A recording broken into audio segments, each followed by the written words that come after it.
Okay, so I think we'll just make a start. The session, as I've said, the session is being recorded. So please do keep your cameras off.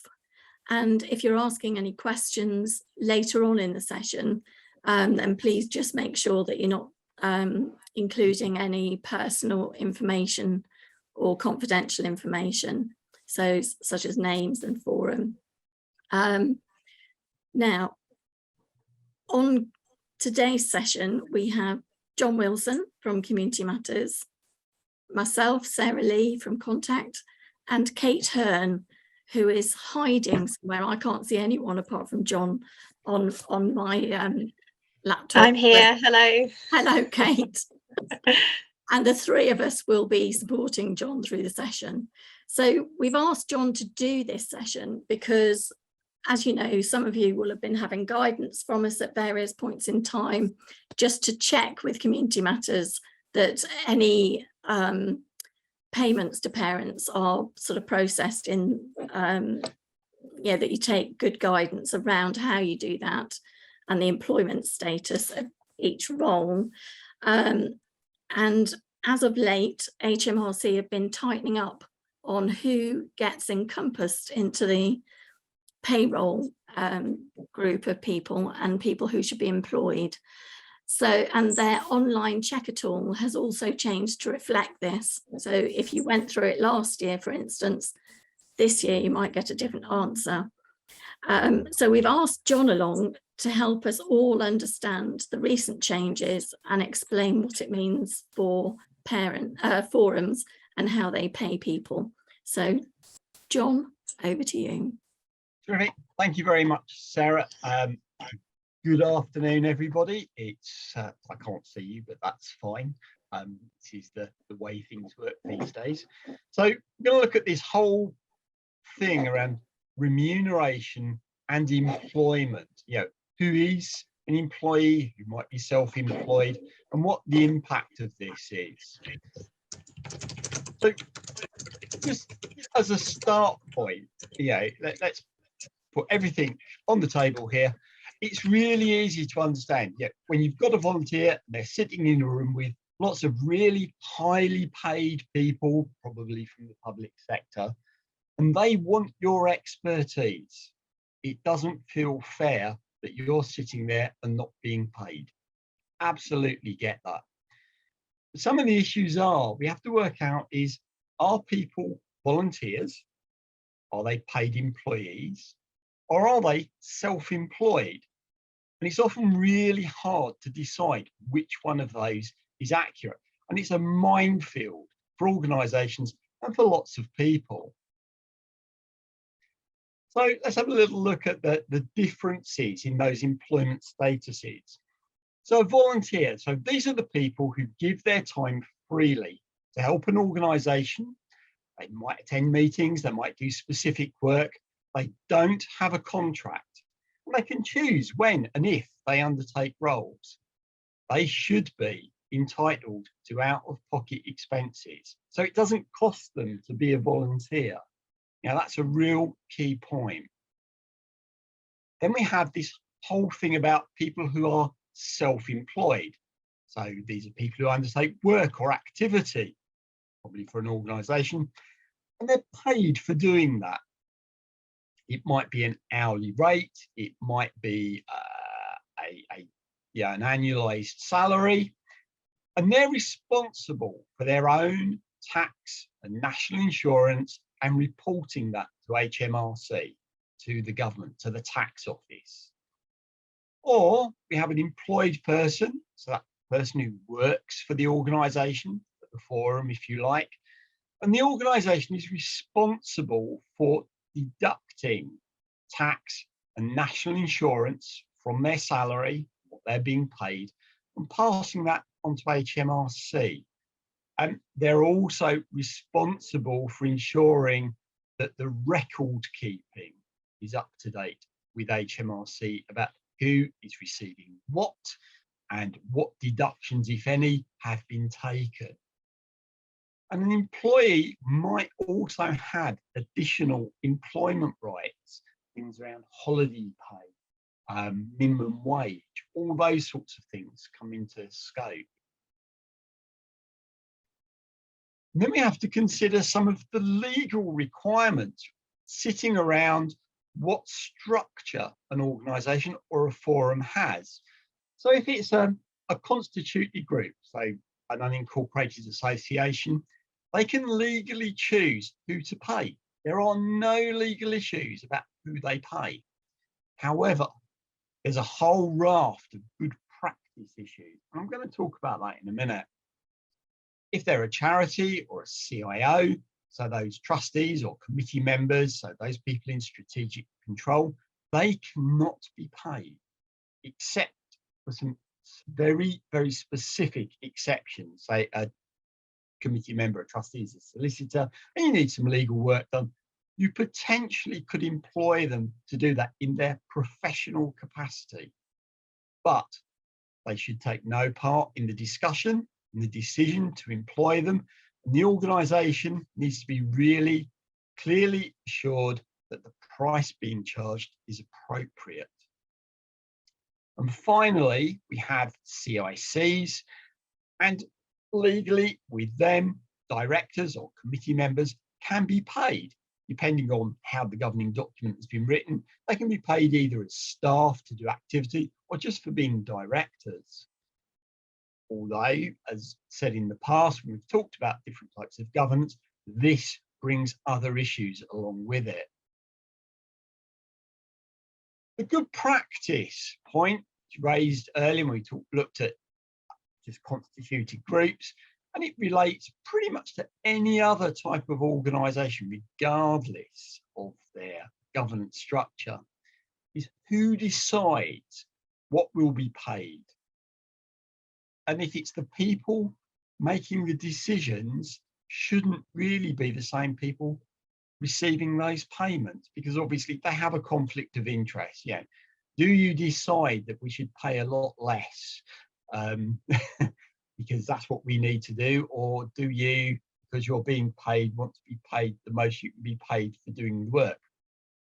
It doesn't sit very well.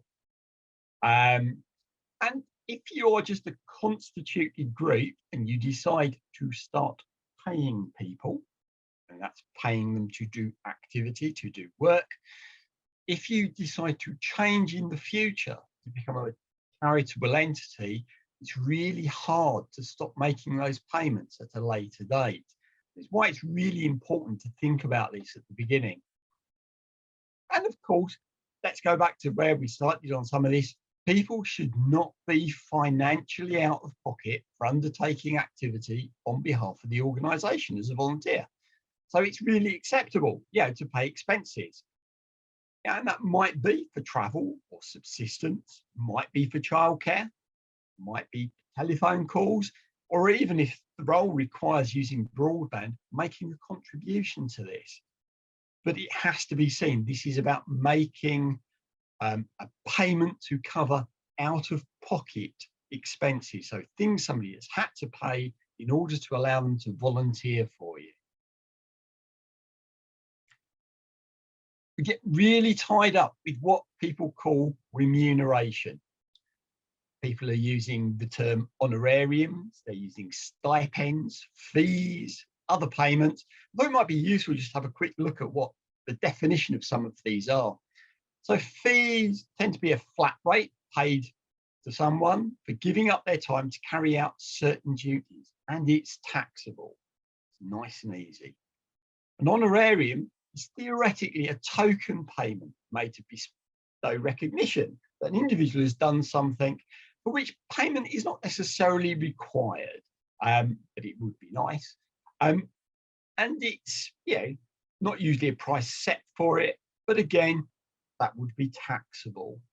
Stipends tend to relate to people who are trainees or interns, or actually clergy quite often, and that's quite common with them. But again, it's a small amount of money that's paid to them to support them in what they do, but again, it is taxable. And you, as a forum, as an organisation, you need to decide, if somebody who's coming along and doing things for you is a volunteer, so they're doing it out of the goodness of their heart, and you're paying them for any costs they incur in order to do that role, or if they're an employee. And normally that would be defined that you are paying, I don't know, £10 an hour or £20 a day, or whatever sort of way you define that. And if you identify that they would normally be recognised as an employee, even though the amounts may be very small, you should be operating PAYE. Obviously, on the payment of an honorarium, potentially with stipends, and possibly with other fees as well. And as I've already said, if you identify that person is an employee, there might be an issue with regard to minimum wage legislation.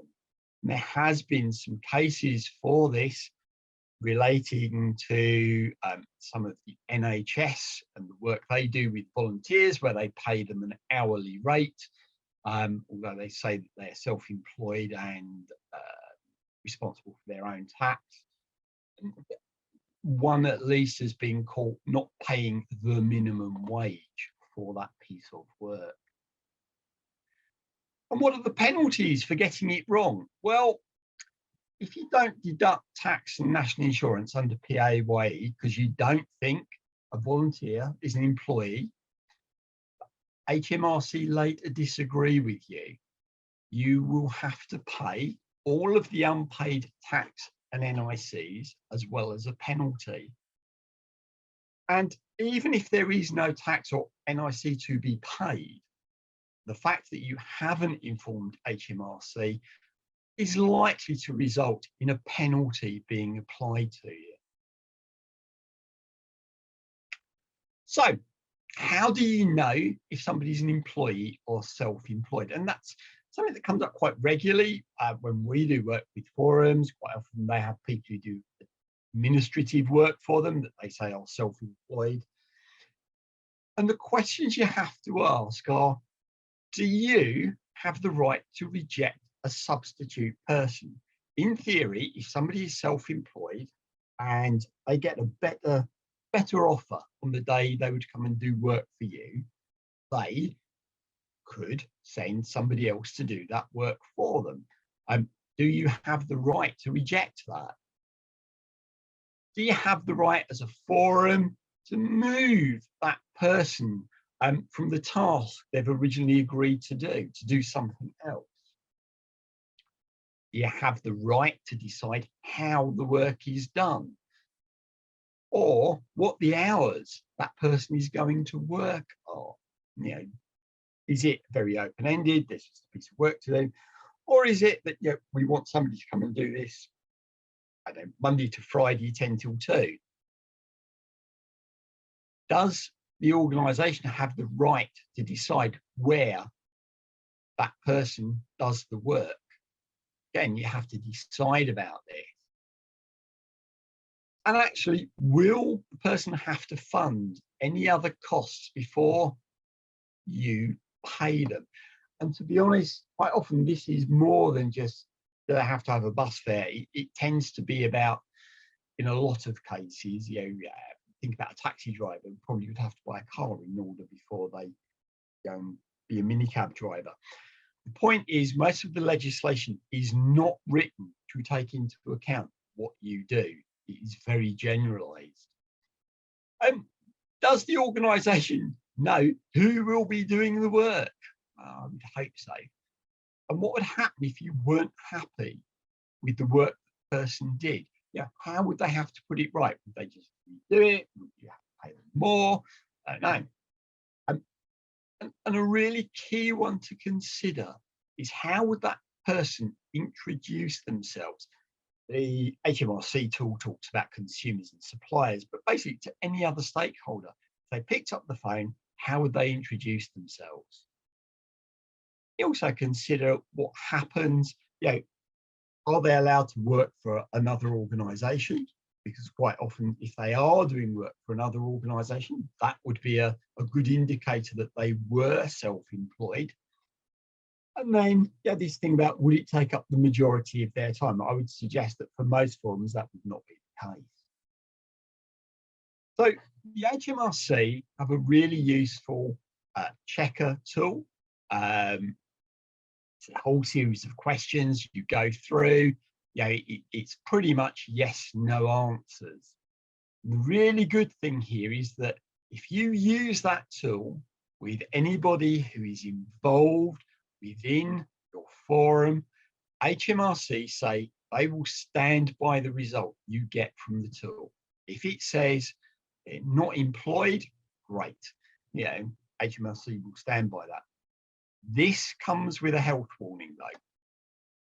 You need to ensure that all the information you provide was accurate, because if it's inaccurate, HMRC again won't stand by it.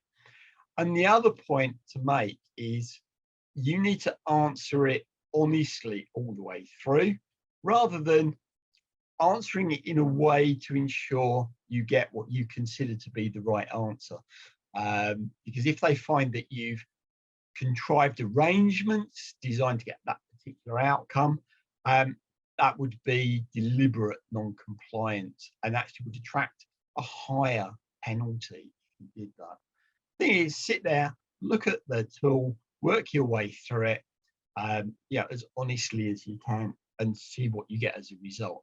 I know that after this session, the people at Contact are going to make available a document I've produced, which looks at all the questions the HMRC tool provides. And I've given some extra guidance about what they're asking and what I suspect the answer probably should be. It won't be the same for everybody. I think from the amount of work I have done with forums that there is an awful lot of people being paid as self-employed who probably, when you go through the tool, you will find probably shouldn't be. So what do you have to do if you discovered suddenly that you're an employee, your forum's an employer? You need to register your payroll with HMRC. It's a fairly simple process to do. You then need to work out how you're going to administer the payroll. You can pay somebody to do it, that's a choice, or you can choose a software system. HMRC have a free payroll tool that you can use if you've got less than 10 employees. Frankly, that would be most forums, and run your own payroll. You have to run it monthly because it reports every month back to HMRC about who's done what, how much they've done, what's been paid out. You'll need to tell HMRC about your employees, and then you will need to record and make deductions and report to HMRC monthly.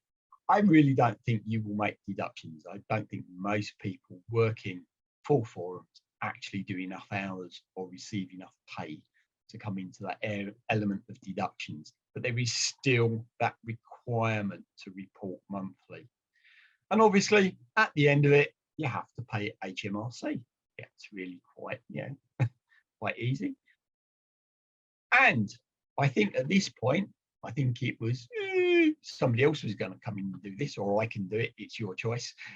Okay. Yeah, that was me. Thanks, John. That was really helpful. I was just going to say, obviously, everything that we've shared here might raise questions depending on, for your forum, depending on what you're doing or thinking about doing or what you've done in the past. And so we just wanted to go through a bit about our offer, because we're not experts in the rules around paying people. That's why we've invited John along. So we just wanted to let you know a few things. One of them was that we know that the NNPCF are approaching HMRC to ask about the approach in terms of paying parent reps, and they'll share back with us any further update, and we will definitely let you know. you can definitely talk things through with your contact advisor. They can't give specific advice, as I say, we're not experts in this area and it's a complicated field and will depend on your circumstances. However, what they can do is gather information about your specific circumstances as a forum, so we can think about how we respond as supportively as possible. So whether we need to do another session or work together in smaller workshops to help people with the specifics and the logistics. So yeah, definitely keep the lines of communication open and talk to us about that. You can use your Community Matters subscription to ask questions about governance and managing the processes around paying people. But again, I think even for Community Matters, the specifics around the employment status would probably be HMRC. And they can help you working through the online checker tool as well. And as John said, he's going to share a bit more information about each of the questions and everything that we'll send out to you. Okay, and I suppose at that point we go to the bit where questions from everybody else, which is obviously one of the key bits. I'm going to stop sharing my screen. As we've already said, yeah, the slides will be sent out to everybody, or they'll be made available. I say I've already sent over a document that lists all the questions on the HMRC checker, so yeah, you'll get access to that as well. So yeah, questions from anybody. Hi there. It's I have a question because it's an ongoing question we've had within our forum, if that's okay. Yeah. So how, as a forum, our liability ends with steering group members being on benefits regarding remuneration? Do we trust that and we guide them that they will approach their benefits if it reaches a threshold, and that's where our liability ends? Or do you go further than that? So you complete the checker, it says self-employed, but you know they're on benefits, you signpost them. Is that where our liability ends? Is that comfortable enough for us to stop there, or do we need to go further? Okay, you probably don't need to go further, but what I'm going to say to you is the likelihood of you doing the checker for somebody who is on benefits and it flagging them as self-employed, I'm not going to say it's impossible, I'm going to say it is extremely unlikely. How's that? Okay. It's for you to do the checker to make sure, you have to use the information you have, and it will ask some of those questions that I've asked in the session. At the end of that, it's, you then have a decision. Are they an employee? Are they self-employed? If they are a parent carer rep who's just receiving a small amount of money for attending meetings, for example, then you have a decision to make about what you pay and how you pay that. Are you paying just out of pocket expenses? In which case they will be a volunteer. It is really easy. If you're paying more than that, then that's a question you have to ask yourself. Okay. Yeah, thank you. Sorry, just one further question to that. So it's just because it's great to speak with you. So you have a project within the forum. Obviously, you fill out the checker and it says self-employed. Yeah. For whatever reason, yeah. That's where your liability ends. You would explain to the steering group member that for this they'll be self-employed. Yeah, as long as the checker says they are self-employed, you have completed it honestly and without trying to game the system, then that's the end of your liability. They will be responsible for their own tax and national insurance. Thank you. Okay. I think Anita has got a hand up there. Thank you. Okay. Yeah, we've had a meeting with you from previously, John, and you had some really good advice, for which we have now recently employed 3 of our volunteers, our first ever employees, nervously, I must add. But can I just ask, do you know the law? If these people we have just employed complete their hours, now because of funding, they can only do a certain number of hours, because of otherwise it would, like the gentleman has just said, affect their benefits. they want to sometimes volunteer. Now, legally, how do we stand with that? Because could that then make us look, if they're volunteering, that they are being paid less than the minimum wage? No, Is there a okay, division? that's really easy. As long as you are very clear, this is when they're paid. This is the piece of work they are contracted to do. They go and do that. If they then decide, I don't know, let's say you're paying them to run your administration, for example. Yeah. And they decide, I really, really want to go to this meeting with the council. That's not what I'm paid to do. There is nothing to stop them volunteering to go and do that, in which case, Right. for that period of time, they would be a volunteer. Okay, we were just told that employees couldn't volunteer as well, which is why I was just asking if you knew the legal side of Obviously, things. I would probably draw up some sort of volunteering agreement for them to go and do that other piece they're doing, and it'd be very clear that they're not being paid. So as long as we've for got that to say that Yeah. outside of their hours, they're doing Yeah. on a voluntary basis. Absolutely. Okay. Yeah. And then if I could just ask another quick question. We do have volunteers who do things on a regular basis. So technically, I would say they were employees. However, they don't want to be an employee. They want to be a volunteer. Is that okay? That is absolutely fine to have volunteers. The key bit is about how you pay them.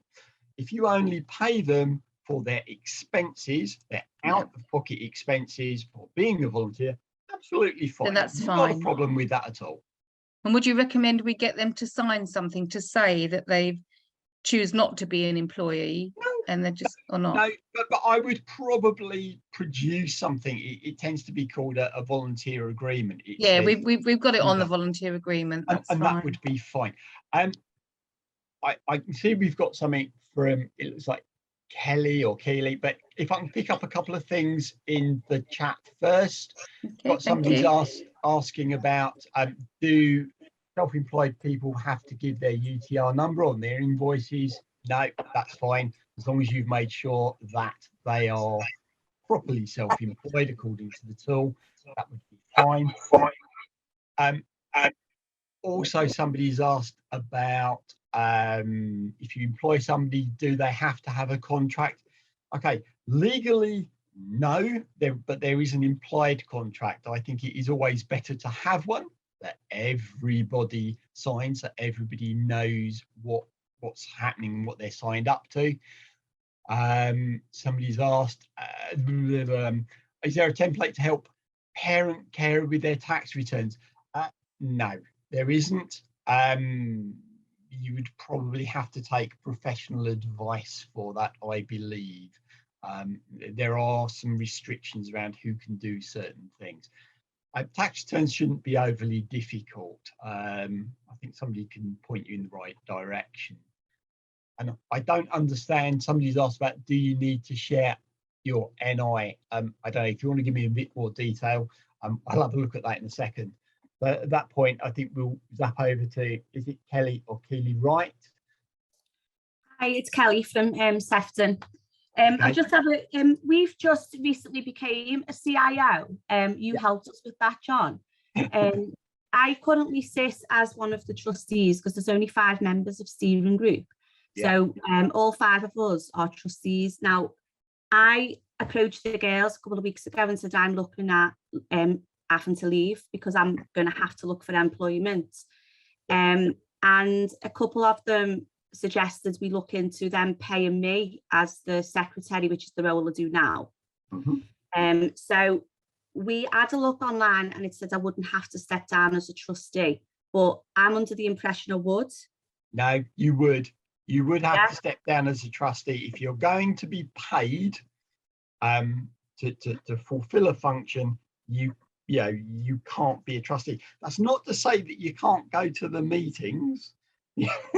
You're not an official trustee. You don't get technically you don't get a vote. That is how that works. So I'd still be able to sit on steering but be a non-voting member. Yeah. Right, okay. And also outside of that, back to what Anita was saying, if I got paid a minimum wage to do the secretary administration duties, Yeah. but then still volunteered to do the meetings because I do a lot of the meetings. Would I then be able to still claim the remuneration for the meetings or not because I'm a paid employee? Okay, right. If you are a paid employee, we've covered the fact you can't be a trustee. That's fine. Yeah. If you're being paid to do the secretary to do the admin work, if you decide you want to go to meetings, that's fine. But what I would say is, in order to do that, you can't be paid beyond out-of-pocket expenses for going to those meetings. Yeah, so we could kind of include me attending meetings as part of my contract. Well, no, because that would be separate. If you're Okay. attending the meetings as a volunteer, you're a volunteer. If you are being paid as an employee to do the administrative work, you're an employee. Yeah, the two are separate. Okay. John, can I just check? Yeah. If the forum decided that they would pay all parent representatives, and one of the representatives had another role in the forum that they were paid to do, such as Kelly's role, or post arriving at a very convenient moment, could she then also be employed to do the parent rep work and paid through payroll? Yeah, that is a possibility if you wish to pay for that and to pay beyond expenses. Yes, you can. Yeah, and I was just going to say, sorry, I'm not sure. Yeah, my video is on. Sorry for the grant. I think, Sarah, it's that we'd ask you to provide a list of the strategic meetings, on a claim form, and then you'd still have your way of paying the staffing as well. At the moment, I think that's how it goes through the grant, Sarah. But if somebody was paid on payroll to do strategic work, you could just show a split of the salary. Yeah. Okay. Yeah. Okay. I want to quickly circle back to.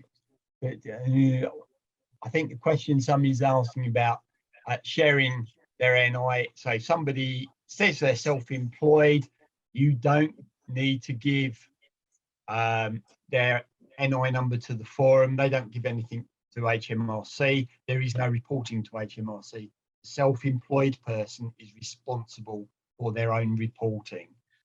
Okay, hopefully that covers that one. Okay, Hosan Pang. That's all right. Sorry, I couldn't unmute myself. Got a bit confused there. We're only just starting as a forum, and so I just want to make sure we've got the very, very basics correct here. When you say that out-of-pocket expenses are non-taxable, you mean all the things that, like taxis and I don't know, drinks or petrol, anything like that, is you don't have to declare. But if you pay an honorarium or anything like that, then that has to be reported to HMRC. Right. Okay. That's close. Okay. I think is the question. There are a couple of things here. So, out-of-pocket expenses, by and large, would not necessarily attract tax. And I'm being quite careful here about how I describe that. It's because there are HMRC has rates that it allows for certain things, like travel and subsistence, if that is a requirement. If you're paying more than that, you have to have a discussion about it. I'd happily talk separately to you about that if that becomes an issue that you want to explore further. If you pay anything beyond those out-of-pocket expenses, somebody needs to report it to HMRC. If they are self-employed, they would do it themselves. If they are an employee, the organisation would do it and would be responsible for any tax and national insurance that would have to be taken from it. There probably wouldn't be any. I think that is the easiest way to describe it. Does that clear things up for you? Yeah, basically, so HMRC need to know either through the individual or through the forum if we were employing them, and then they would decide whether it be taxable or not. Yeah. But presumably the amount we're giving back is like it is not much. So Yeah. but they still have to know about it. Okay, yeah. The point to always remember is the legislation was not written to cover people like yourselves. However, just because it doesn't really fit doesn't mean to say that you can ignore it. You can't. And I think that's the bit to bear in mind. So yeah, that shouldn't be a problem. As I say, things outside of, you know, out-of-pocket expenses need to be reported to HMRC either by the organisation or by the individual. Okay, great. Okay. Thank you. If I pick up, is it Tracy Sisme? Yes, thank you. Yes, thank you. Just a quick question.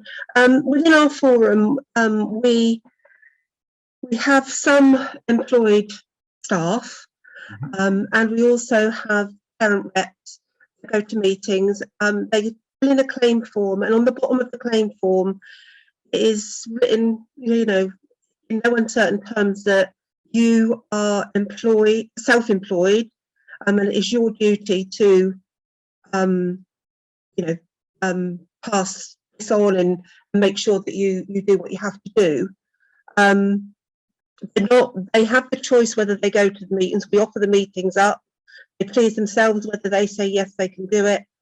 And it's not on a regular basis. So you might have 3 meetings one week, you might have 5 next week, you might have none the next week. They all choose to do what they do. Is that right? Does that mean that they're paid £11 an hour? Okay, you are paying, so from my perspective, and I suspect from HMRC's perspective, you are paying them a fee to do a piece of work. You would need to ascertain for yourselves whether they are self-employed or whether they are an employee. And they don't get to decide that, you do. But you would need to follow the HMRC checker tool to get an effective answer for that question that you could then rely on later. Okay, so it's not enough to say that they are responsible and they know that they're responsible. Nope, it's not. It's you can't make a decision because it works for you and them that they are self-employed. You would have to check that via the HMRC tool. Okay. The other thing is, if we have members of staff who perhaps do 30 hours, we'll say they do 30 hours a week, they are self-employed. We do the HMRC thing for them, and they then go on to do rep work as well for us, paid at £11 an hour. Yeah. So it's completely separate from their job. We'd have to go through that not deal checker, whatever it's called, checker thing to see if that needed to be on with their wages. I'm going to say to you, my advice would be to go back and use the HMRC checker with your current staff to ensure that you still get the same answer that you got previously. I would also take some time to look at the document that I've provided to the people at Contact around explanations of what the questions are actually asking for. And then I would make sure that those people really should be self-employed, or whether really they actually should become employees on PAYE. They are on PAYE, but one particular employee, I can think, she has another job as well for which she is self-employed. So she would be self-employed, and actually, if they're self-employed, they shouldn't be on PAYE. You should just be paying them directly, and they are responsible for their own tax and national insurance. Okay. I probably just need. I won't take any more of your time up now, but just kind of need to get my head around that bit as well. Okay, that's fine. Oh dear, I Thank don't you. know who is it. Thank you. If you can take your hand down, thank you, Tracy. I think it's Rachel next. Answer. Hiya. Yep. I'm from Kent Pact, and I just wanted to check when you say about the out-of-pocket expenses, and you say about making HMRC aware, is that with the P111D at the end of the tax year? Is that when you would do it, or because obviously we have quite a few. We're mainly employed staff, and when I got to the end of last year, obviously I had to declare their mileage expenses on the P111D. So I presume, would you just do the same if you had a parent carer remuneration? How do you make it? It depends. Okay, it depends what you are paying your parent carer reps. If you're only paying them, let's say, mileage, for example, and you're not exceeding the HMRC tax-free amount, you wouldn't even report it. Okay. But there's no need to do additional forms for them unless they have things that would be in scope for tax. So you mean if they were like a parent carer who had a full-time job, then you would need to do it, or how? No, sorry, what do you mean? If you are not paying them beyond out-of-pocket expenses, so you're paying them, let's say, a fixed amount for mileage, you have a policy that says, I don't know, if you are out and doing a meeting over lunch, you can claim up to £3 for lunch. Yeah, that's fine. You don't report that because that's all within the tax-free elements for expenses put forward by HMRC. Okay, so we need to check the tax kind of amounts. Yeah, have a look at what you're doing and see if you have things that are beyond that. If you have things that are beyond that, then it's not for you to tell HMRC. It would be for them to tell HMRC.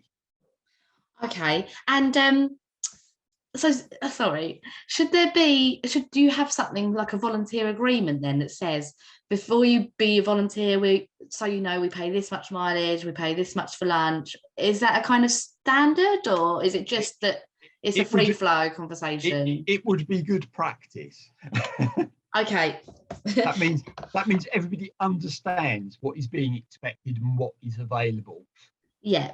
And sorry, one last thing, the checker tool we keep talking about for self-employed or employed, you wouldn't use that for a volunteer? If they are really a volunteer, it comes back to what do you pay in terms of remuneration. If you're only paying out-of-pocket expenses that they claim, which it sounds like you are, then no, I wouldn't. If you are paying a fixed rate of, I don't know, £10 an hour or £20 a meeting, then yes, I would. Right, perfect. Thank you very much. Okay, next up is Lizzie, who's got their hand up. Hi there, thanks. Sorry, I kept waving by accident. I thought I was putting my hand up and I was actually just waving. I couldn't understand why my hand kept coming down. We are a relatively new forum, and we sit within a host organisation who deal with the finances for us, and we pay remuneration. So what I've understood, so first really is to just clarify this and make sure I've understood it correctly. If our steering group reps claim remuneration for meetings that they go and represent the views of parents at, that can't be volunteers, can it? It can't be. So it's either got to be employed or self-employed. Okay, it depends. It goes back to, I mean, the key bit is what you pay. If your remuneration is purely out-of-pocket expenses, they are a volunteer. If it is more than that, then probably you should check it and technically in your sort of position, depending on what your arrangement with your host is, the host would potentially be responsible for that. Yeah. Okay, so the host organisation would pick that up for us.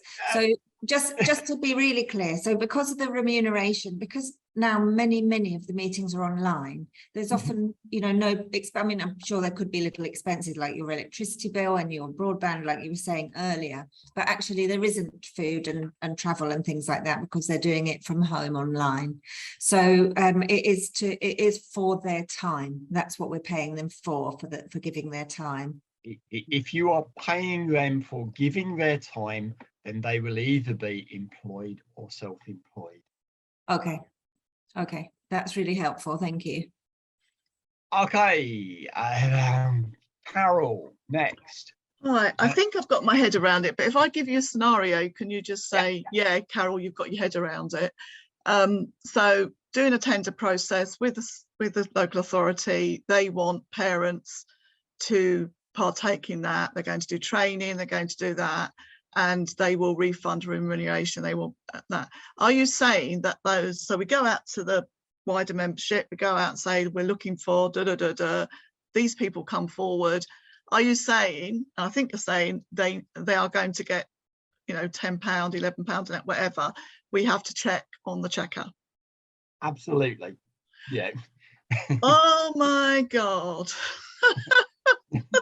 I just think we will lose parents sitting on things if we can't pay. Anyway, I'm sorry, I'll shut up now. Oh dear. Okay, thank you very much. What I will say to you before Kate looks like she's going to jump in is that remember, the legislation was not framed to take your what you do into account. It is a catch-all. Doesn't mean that you don't have to follow it. You do, but that is the problem. It's not really meant to catch people like yourselves until such time as somebody gets a ruling from HMRC that says, hopefully, you don't have to worry about this, which is it might happen. At which point then we change what we're saying. But legally, as it stands, use the checker, see what it says, then you make the decision. But this is a parent who, we're trying to be really diverse here. We're trying to go out, we're trying to get involvement of parents. So, Jo Blogs comes forward, she really wants to do this, doesn't have much more to do with, we have to say, could you give us your details because we need to check you on the checker? Well, the only detail, no, you don't need details about, who they are, how old they are, what their inside leg measurement is. No, I know Rebecca that. only asks you very specific things about the role you so it's about the role person to undertake. That makes it more bearable. That makes it really helpful and clearer. Thank you. Yeah. One more last question, then I'll shut up. So you're on carers allowance, and actually to do those hours, you don't actually want to earn more than the minimum wage because it affects your, you can only up to a certain amount a week. What do you say about that? Minimum wage is the minimum amount you can be paid per hour for your employed work. It's not about the number of hours you do. That then is a discussion between the employer and the individual undertaking it. Okay, thank you. Okay, sorry, it looks Kate, like we've got both Kate and Sarah want to jump in. Sarah, you go. We just say the same thing. I was just going to say, for forums who think this is going to be too much for them, I would say please do talk to us, because there are services around that provide payroll, so you don't have to do the hard slog yourself. So you can just pay them a fee and they'll do all the hard work on your behalf. And if you need help to work through the checker, then John from Community Matters and his team will be there ready to help. And our team can help as best we can answer questions and kind of guide you as to what other support is available. Yeah, and just to say, we felt nervous about sharing the information, because we know that we know we were expecting that sort of reaction, really, and we know that you know, getting parents involved is hard enough. So we want to be supportive, but we also want to give you the right information to protect forums, because you're doing things in good faith, and we want you to have the backup and be doing things in the right way so that you're supported as well. Yeah, can I just suggest that maybe it might, in retrospect, when all that guidance about remuneration, that might have been easier to have made it clearer at the beginning, because I think a lot of people have gone through this journey and now we are, if that makes sense. It has changed, Carol.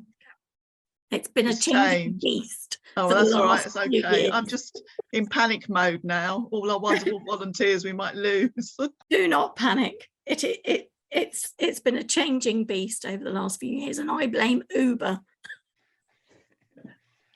Okay, we see we have lots more questions coming in. If I take the one from Mike Towers first.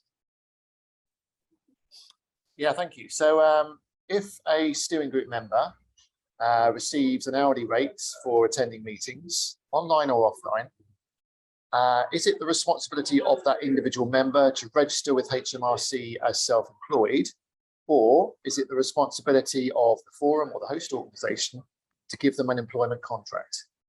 It would be the responsibility of the organisation or the host organisation to make a decision, having used the online checker, as to whether they were an employee or whether they were self-employed. That's the start point. Everything else flows from that. Right, got you. Thank you. Okay. Okay, I've got Rachel Clark who's got a hand up. If it's accurate, you want to come in with your question. If not, take your hand down.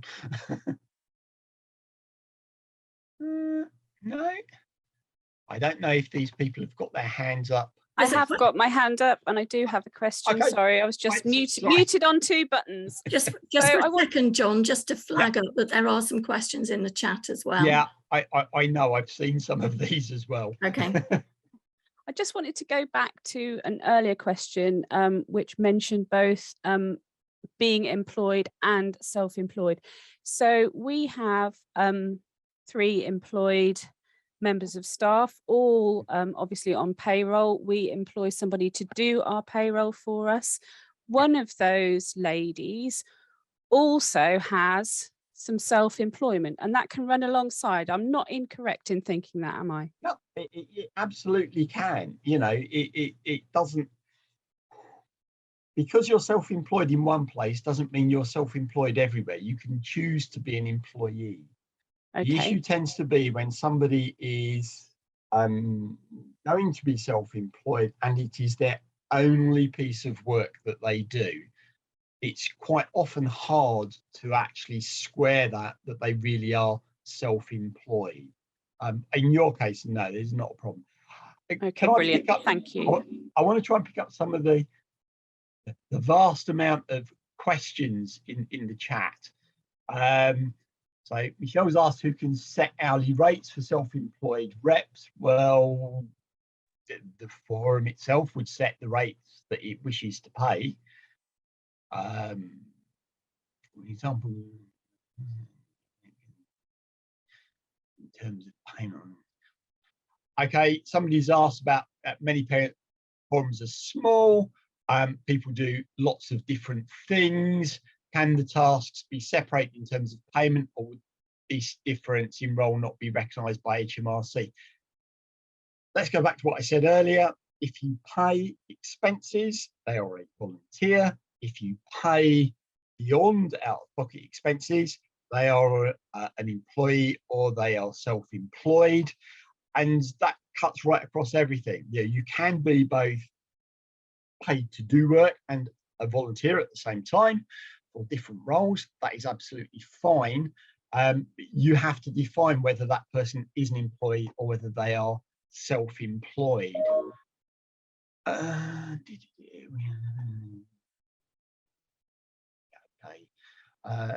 Somebody's asking about as a CIC. We've been told that as a CIC, anyone we pay money to has to be an employee. Is that correct? It very much depends how your CIC was set up. In most cases, that would be correct. There are just some versions of CICs that allow directors to be paid to be directors, not necessarily to do other work. And they could be paid fees for being a director.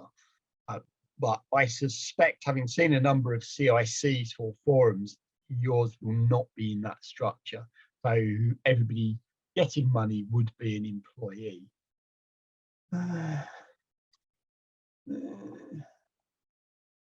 Okay, there is a link. Somebody's asked about I'm assuming it's the checker. There is a link, the URL, so the web address for the checker is on the presentation, which will be made available to you.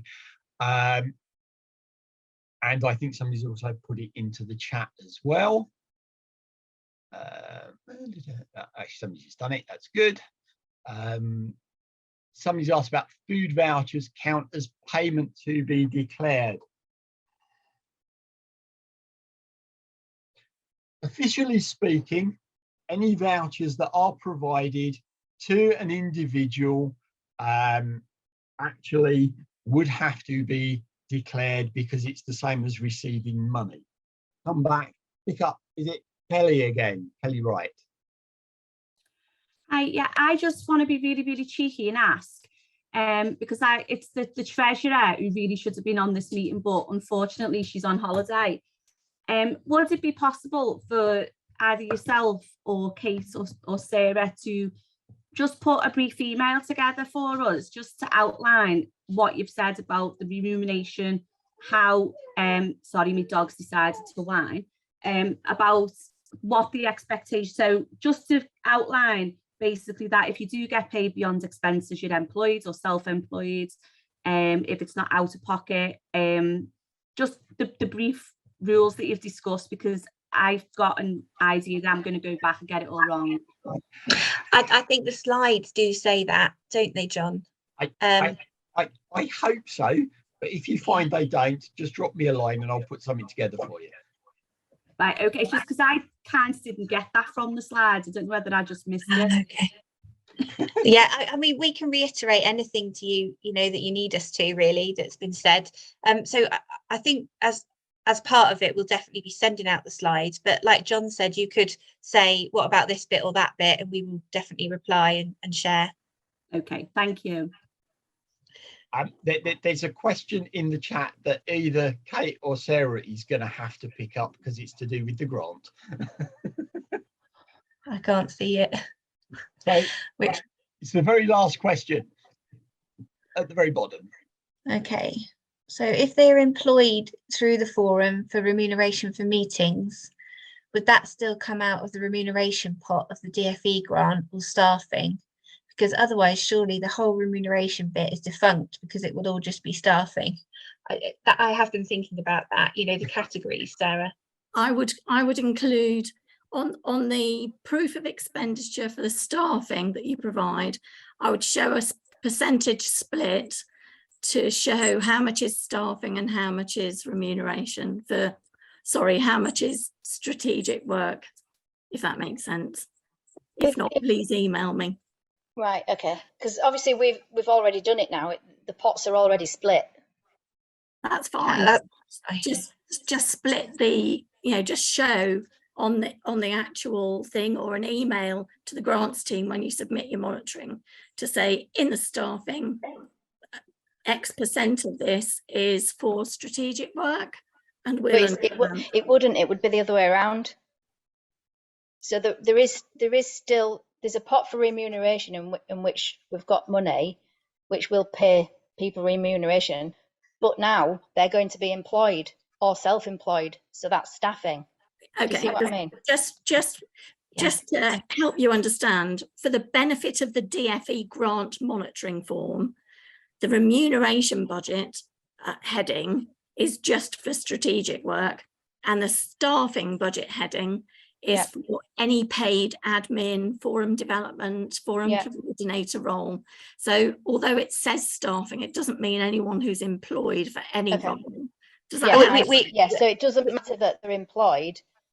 No. Yeah. If they're We- doing strategic work, it's still remuneration in Yeah. BFE terms. Yeah. Okay, fine. So we might have to make that clearer in the future in light Yeah. of these conversations. But just for splitting it in our minds for now, I think it's because forums have got those different roles, and we're interested in hearing about and knowing about the spend on strategic influence and work.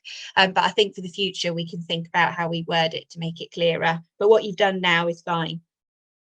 Okay, I will pick up one here. Is HMRC aware of the grant that forums received from DFE?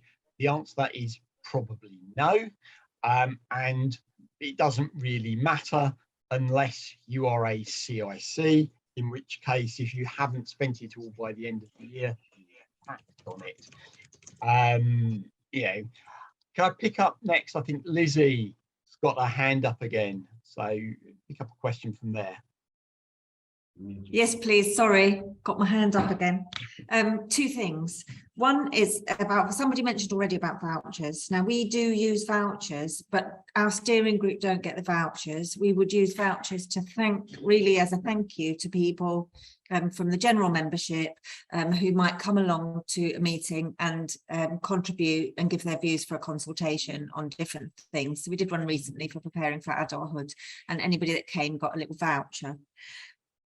So are we allowed to do that? Can we just do that? Okay, strictly speaking, if you are providing vouchers that has in effect a financial value, that financial value is technically taxable to the individual. Okay.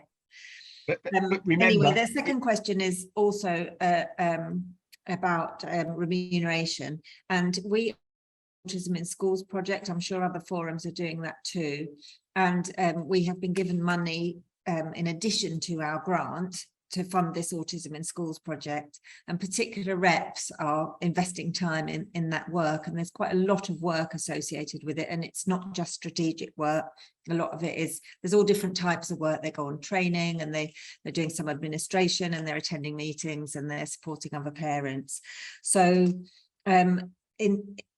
is that different from the general remuneration that we pay for do we have any different rules that apply to that? Okay, you're talking about a number of different things. In terms of your contact grant, you would need to go talk to Kate, Sarah about that. In terms of HMRC, it doesn't matter.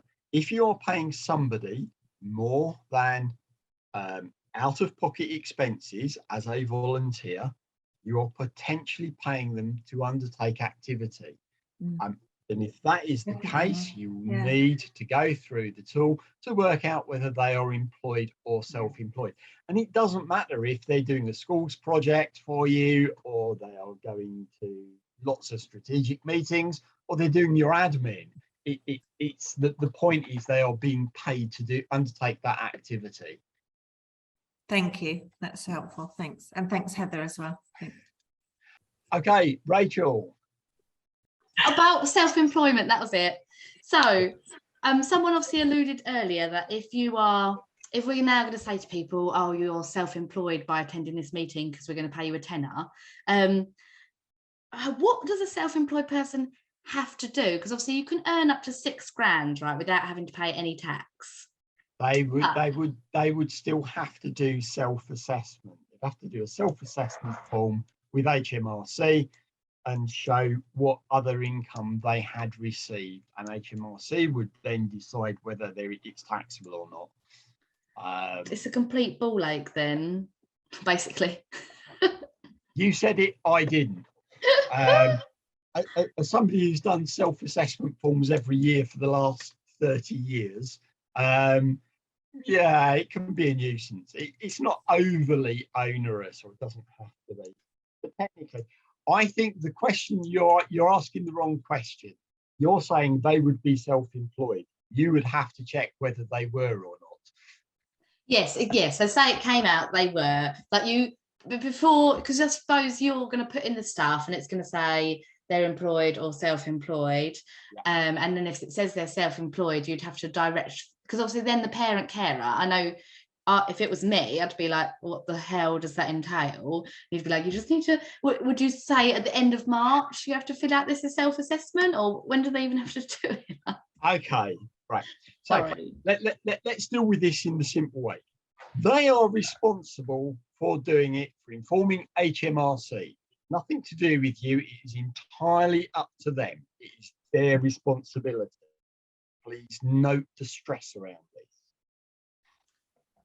They would have to do, sorry, rephrase that. They are supposed to do a self-assessment form. They would sign up for self-assessment, and self-assessment, if you're doing self-assessment, it is always done a year in arrears. So at the end of, in April next year, you would then think about doing your self-assessment form, which must be done by January of 2024, to pay the tax that you owed for the year 22-23. That makes sense. Okay. It's quite long-winded. It takes quite a while. Somebody's asked, is there a limit on how much out-of-pocket expenses can be paid? No, but they have to be exactly that. They have to be out-of-pocket expenses. Right, I think I've got to the end of the questions. There doesn't appear to be any more. Please speak now or get in touch afterwards. Yeah, your last chance. Yeah. I love that silence. You know, I think we will just keep talking about this, won't we? And come back to us, and we'll go back and forth with John, and you can get in touch with John directly as well. And we'll read through the comments again and think about this meeting in terms of the grant and like what we do next as well at Contact. Yeah, so don't leave it here if you're worried about your situation. We can talk further, and as I say, if you want to talk to your advisor about it, that's fine, and they'll give the information to us so that we can try and you know, come up with some further support where needed. I wanted to say that there's there will be a link sent out for feedback.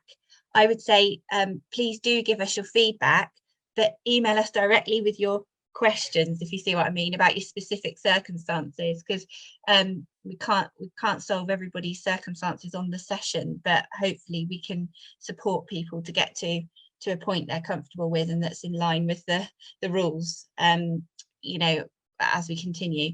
So there's a few more questions coming. Sorry, John, I'm not sure if you've got time to answer those.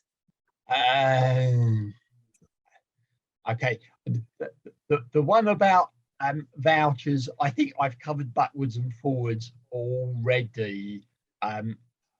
Again, I think from memory, HMRC's view on vouchers is if you make a very occasional gift of a voucher to an individual and it is for a minimal amount, it should not be a problem. Minimal amount is probably up to about £10, I would expect, but you couldn't be giving them one every week, for example.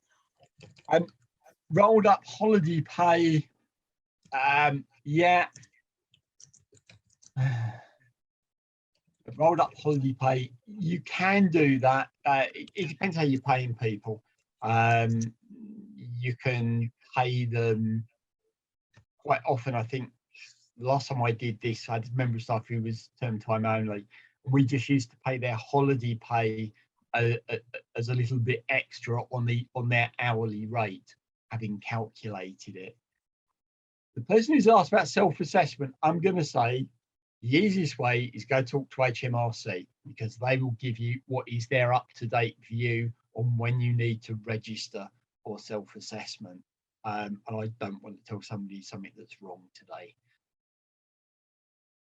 I think I've got to the bottom of the list.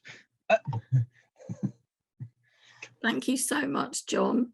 And don't forget, there will be, what's it called? A survey link will come out to you after the session.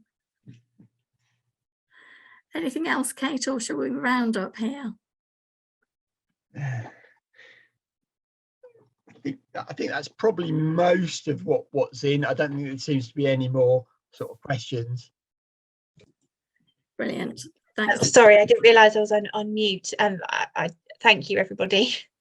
I was talking, but I wasn't saying anything. Okay. Thanks everybody. Thank you, everyone, and thank you, John. Thank you so much. Got any more questions that come up afterwards? Please do email John or email Kate and myself, and we'll happily see if we can get the answers for you. And don't sit on your own worrying about it. Come get in touch. We'll help you work through solutions and next steps. Thank you, everybody. I'll end the session here.